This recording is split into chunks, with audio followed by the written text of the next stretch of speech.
Salam alaikum, shalom aleichem, que la paix soit sur vous. Bienvenue, mesdames, dans ce 77e épisode du podcast Fini les dettes, votre rendez-vous hebdomadaire pour reprendre le contrôle de vos finances.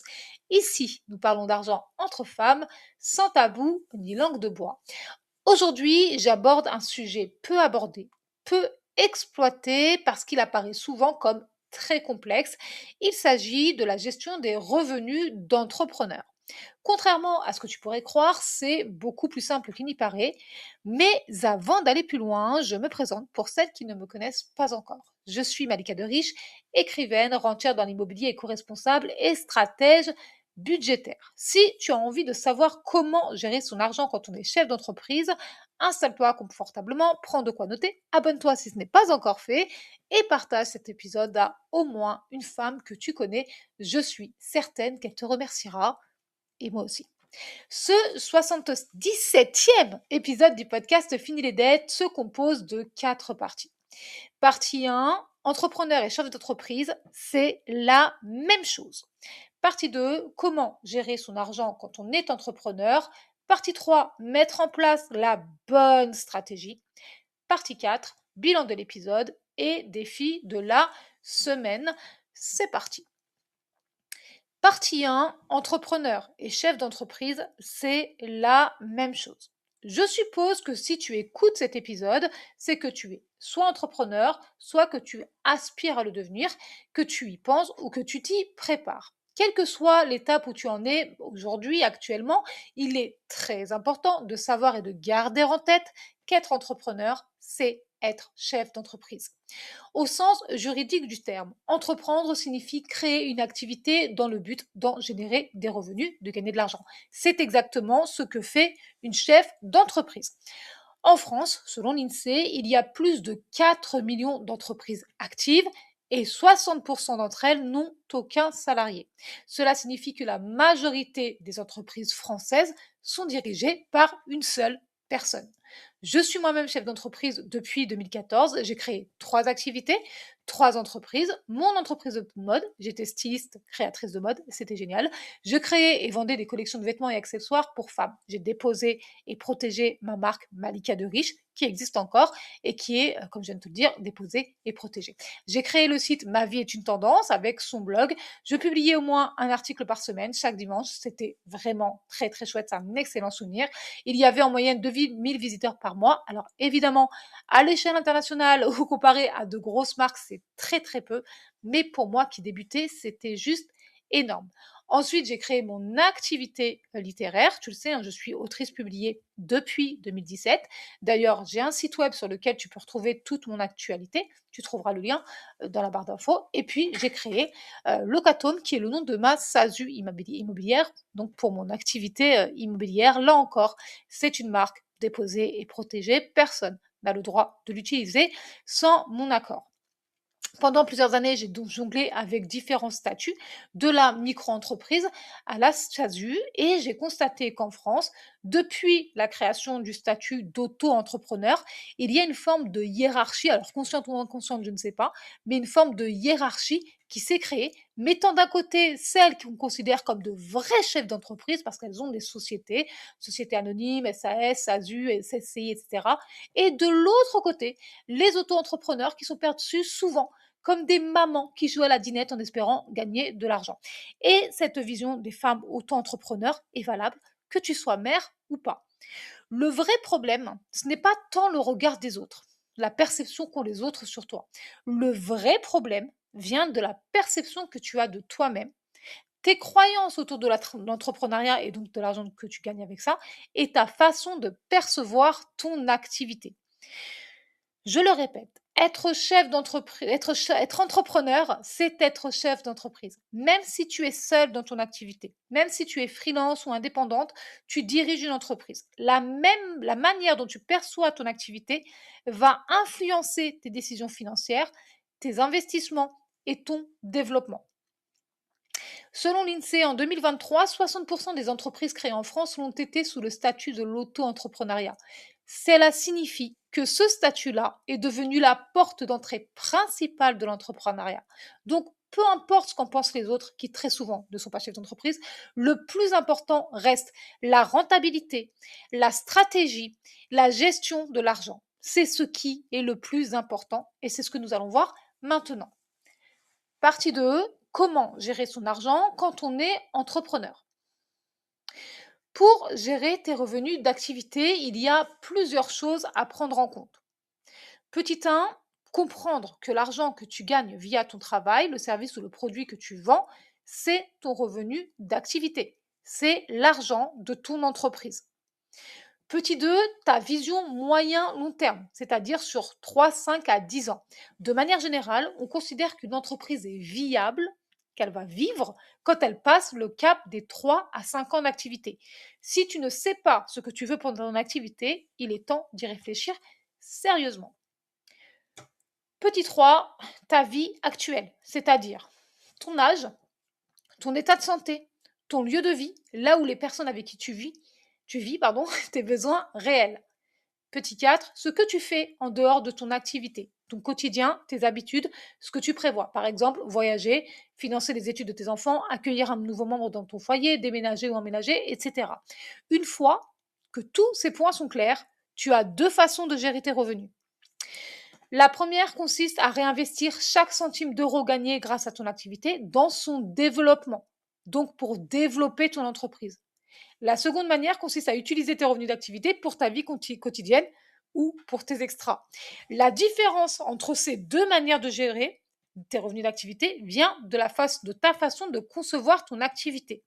Si tu considères que le produit ou le service que tu vends n'est utile que pour arrondir tes fins de mois, entre guillemets, utilise l'argent pour ça.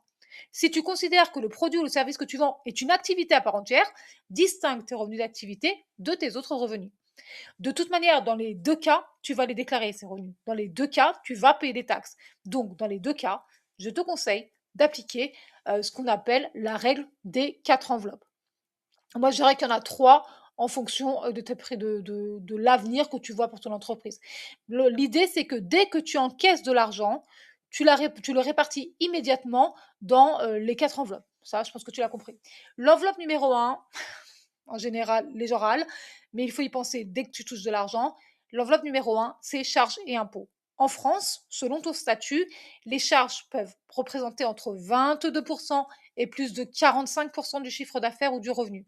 Ne pas anticiper ces montants est l'une des premières causes de difficultés chez les entrepreneurs.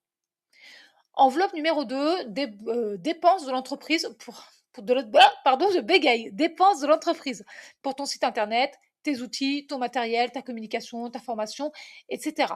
Selon BPI France, les entreprises qui investissent régulièrement dans leur développement ont 40% de chances supplémentaires de survivre au-delà de 5 ans. Enveloppe numéro 3, ta rémunération. Ton entreprise doit te payer. Je sais que c'est un point délicat pour beaucoup d'entrepreneurs. Beaucoup d'entrepreneurs travaillent énormément sans verser de revenus. Et ça, sur le long terme, ce n'est pas viable. Je t'en ai parlé dans 1 ou 2 épisodes de ce podcast. Moi, j'ai choisi de ne pas me rémunérer parce que ça fait partie de ma stratégie. Mais si tu ne te rémunères pas parce que tu n'as pas d'autre choix, il y a un problème. Enveloppe numéro 4, la trésorerie. La trésorerie est une somme d'argent qui protège l'entreprise. C'est l'équivalent de l'épargne de précaution. Et comme pour l'épargne de précaution, on recommande d'avoir 3 à 6 mois de trésorerie pour absorber les imprévus. Et évidemment, il y en a toujours dans l'entrepreneuriat. Passons maintenant à la partie 3 de ce 77e épisode, mettre en place la bonne stratégie. On croit souvent à tort que la vie entrepreneuriale est un long fleuve tranquille. Tu choisis un statut juridique pour ton entreprise et tu le gardes jusqu'au bout. C'est faux et c'est même dangereux de croire ça. Dangereux pour ton entreprise et dangereux pour toi financièrement. La bonne stratégie est celle qui va te servir, celle qui va te permettre d'atteindre tous tes objectifs, tous tes objectifs professionnels et tes objectifs personnels. Voici un exemple concret pour étayer mon propos. Je me suis lancée dans l'immobilier en 2020 via une formation en ligne. À ce moment-là de ma vie, j'étais en dépression postpartum. Mon dernier avait 1 an et demi. On venait d'emménager dans le sud-ouest de la France. Je n'arrivais pas à prendre mes marques, à me détendre, à me reposer. Et j'ai fait le pire choix de statut juridique pour mon cas, celui de l'auto-entreprise. C'était le pire cas pour moi parce que, en tant que personne en situation de handicap, ce n'est pas un bon statut juridique parce que ça me fait perdre tous mes droits comme si j'avais guéri miraculeusement, ce qui, hélas, n'est absolument pas le cas. Donc, j'ai fermé mon entreprise et mon auto-entreprise et j'ai créé ma SASU. C'est la même activité, mais mes droits sont protégés. Selon l'INSEE, près d'une entreprise sur deux cesse son activité avant 5 ans. Dans beaucoup de cas, ce n'est pas parce que l'idée est mauvaise, mais parce que la stratégie n'était pas adaptée au marché, à la fiscalité ou à la vie personnelle de l'entrepreneur. Il est donc très important que tu gardes en tête que ton entreprise doit servir ta vie, pas l'inverse. Personnellement, je considère que mes activités doivent me permettre de voyager, de vivre où je veux, quand je veux, autant que je veux, et de soutenir financièrement mes enfants. Je fais en sorte que mes activités ne deviennent jamais une prison administrative ou financière. Pour ça, je me renseigne, je m'informe, je contacte l'administration, c'est-à-dire les impôts et autres, quand j'ai des questions, je prends de l'avance et je garde toujours une gestion budgétaire solide. La liberté financière, ce n'est pas seulement une question d'argent. La liberté financière, c'est aussi une question d'organisation et d'anticipation. Dans ta stratégie à toi, tu vas intégrer tes changements de vie pour atteindre tes objectifs. La bonne stratégie, c'est celle qui te convient. Elle ne peut pas être identique à celle d'autres entrepreneurs, d'autres chefs d'entreprise. Passons maintenant, je récupère mon souffle, passons maintenant à la partie 4, bilan de l'épisode et défi de la semaine. Il y a 3 choses à retenir de ce 77e épisode du podcast Fini les dettes et je vais te les citer maintenant. Petit 1, si tu es entrepreneur, tu es chef d'entreprise. Peu importe le statut juridique, peu importe la taille de ton activité, peu importe ce que disent ou en pensent les autres, tu es chef d'entreprise. Petit 2, dans l'entrepreneuriat, la gestion de l'argent est l'une des compétences les plus importantes. Tu peux ne pas savoir créer de site internet. Tu peux ne pas savoir créer ton propre produit. Tu peux ne pas savoir vendre. Tu peux ne pas connaître des techniques spécifiques à ton marché, à ta niche. Mais tu dois avoir la compétence de l'argent. Petit 3, ton entreprise doit être au service de ta vie, pas l'inverse. Pour le défi de la semaine, parce qu'on y est déjà, je t'invite à prendre ton carnet de notes et à répondre à ces 3 questions. Si tu es déjà entrepreneur, combien mon activité génère-t-elle réellement par mois? Deuxième question, combien me coûte mon activité? Troisième, combien me reste-t-il vraiment?